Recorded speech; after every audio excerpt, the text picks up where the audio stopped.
Dalla mezzanotte di ieri non si hanno più notizie di Michele Bellavia, 46 anni, di Favara. Ieri sera intorno alle 21:30 è stato ricoverato al pronto soccorso del San Giovanni di Dio.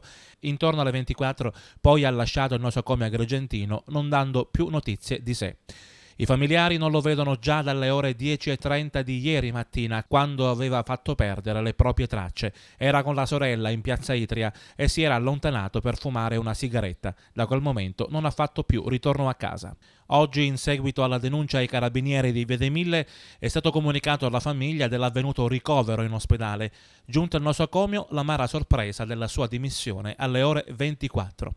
L'uomo da tempo vive in frequenti crisi confusionali e, non essendo sempre lucido, potrebbe non rispondere qualora venisse chiamato per nome. Michele Bellavia è alto 1,70 m circa, ha capelli castani ed occhi verdi. Al momento della scomparsa indossava giacca e pantaloni scuri, scarpette tipo Hogan ed un maglioncino. A lanciare un disperato grido di allarme i familiari. Chi dovesse riconoscerlo può telefonare ai carabinieri di Favara, alla famiglia Bellavia o alla nostra emittente televisiva. Questa è un'altra tegola che si abbatte sulla già provata famiglia Bellavia. Michele è fratello di Giuseppe, il padre di Marianna e Chiarapia, morte tragicamente il 23 gennaio 2010. I dati su Michele Bellavia sono stati inseriti nella Banca Nazionale delle Persone Scomparse. Indagano i carabinieri di Favara. A curare il caso il brigadiere Scimè.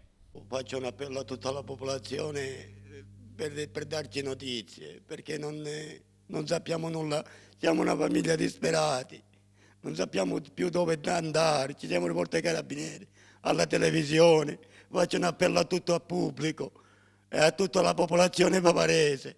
Quando ci riportano di nuovo a mio fratello a casa, perché c'è mia mamma malata, io pure, cioè siamo una famiglia di disperati.